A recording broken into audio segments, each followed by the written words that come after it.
Most mortgage brokers think their email nurture isn't working, but the truth is it's not broken. They just misunderstood what the email is actually supposed to be doing. If you are sending emails, if you're not getting replies, you're not getting bookings, and you're wondering whether or not it's even worth the effort, then this video will fix that. Here is the reality with this one. Email is one of the most powerful assets that you own in your business. And not because it converts fast, not at all, but actually because it will convert eventually. You see, I've worked with hundreds of mortgage brokers, and this is one of the biggest misunderstandings I see time and time again. People expect email nurture sequences to behave like paid ads.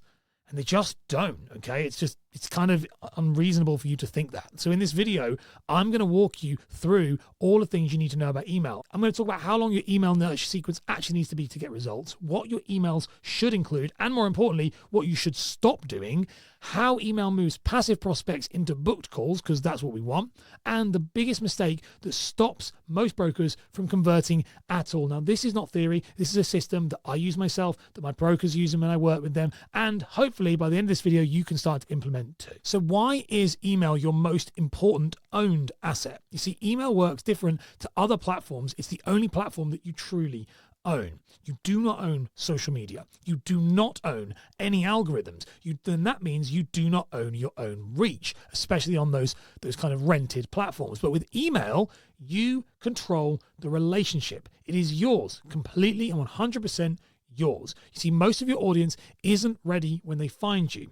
They're in their fixed deals, they're locked up, their deposit isn't ready. They're in what I would call a passive state. They are a passive client. And no email, no matter how good that email is, you could write the best email in the world, it isn't going to make someone just go, I know, let's break my ERC and pay you a load of money because I think that email you wrote is amazing. You see, email isn't a conversion tool. It is a presence tool. Your job is really simple when it comes to email. You just need to be there when timings change so that when they need you, you are the person they pick. You're not trying to convince the person to act. You're positioning yourself so that when they act, you are the only choice. So then how long should an email nurture sequence actually be? And this is where I think a lot of brokers get really confused. And so they get it wrong and then the results don't come and it's kind of sad. And the reason is because they ask themselves, how long until my email sequence generates me inquiries? And that right there, that's the wrong question. You see, the client's readiness matters more than the content itself. Someone in a 5-year fixed deal could be 4 years away from ever needing you. So this is why a system is so important. And the correct structure is something very, very, very simple. You need 1 email per week, 52 email sequence, and that should loop 1 year, okay? And that should repeat indefinitely. So in other words, it just keeps going over and over and over again. Now, why this elusive year? It's not just a random number. I haven't picked it out of just pure randomness. It is because people won't remember what you sent last year. Truthfully, and I hate to admit it to you, they don't care. Okay, they really don't care.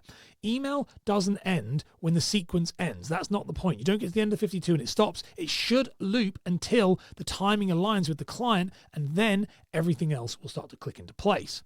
So what should every nurture email include? Well, your emails should be short, really short, okay? I'm talking very, very short. Long emails, they don't build trust. They get ignored. People just look at them, and if it looks like a chore, they just think, ugh, awful, okay? Every email also should follow the very same structure every single time. It's really straightforward. It's hook, it's story, it's one practical takeaway, and then a call to action. And there should be nothing else in that content. And the content then should rotate around 5 emotional drivers. And these emotional drivers are confusion, we have fear, we have trust, we have overwhelm, and we have cost. And you just cycle through those consistently. You're not trying to educate your clients for depth. You're just literally trying to stay relevant and familiar for them. So then how do you build trust without sounding salesy? Because that's probably the real key skill. See, the moment your email says, here's why you should work with me, honestly, trust just disappears. It literally evaporates. People hate it. You see, people do not want to be sold to. They want to feel understood, okay? Your email should act like a mirror. They should read it and think, oh, that is me. That's exactly like me. So no Canva graphics, no hype language, no selling yourself. It should be completely different. Trust isn't claimed. It is recognized by the person reading it. So then how do emails turn those passive clients that we spoke about into booked calls? Well, most of your list is passive, as I've said, and that is completely normal. You see, they see your email, they're going to archive it or delete it, and then they're just going to move on with their life. And that's not failure, by the way. That's actually the process working. It's the right thing that should be happening. Email works through what is known as the mere exposure effect. Don't worry, I'm not going to get too deep into psychology for you, but that's what's working here. And when they finally become active, your name already feels familiar to them, so you're the person they're going to contact. And that's why every email needs to end with a very simple call to action, just to book a call if you need help. You see, the email doesn't create the urgency, it just captures it when it finally arrives. So the big question with this then is, should you have one sequence or should you have multiple depending on different kind of situations? You see, generic sequences don't convert. A first-time buyer client doesn't think like a landlord. A self-employed client does not think like an employed client.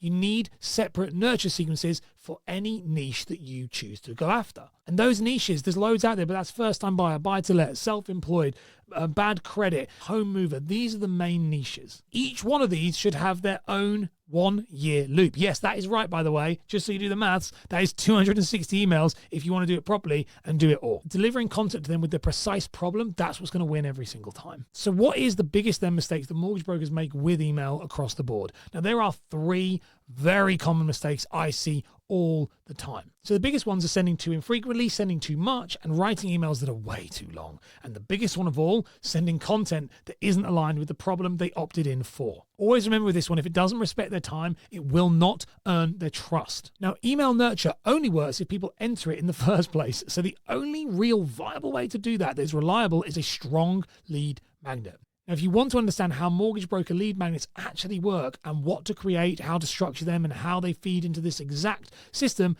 you want to watch this next video, because email doesn't start with writing, it starts with positioning.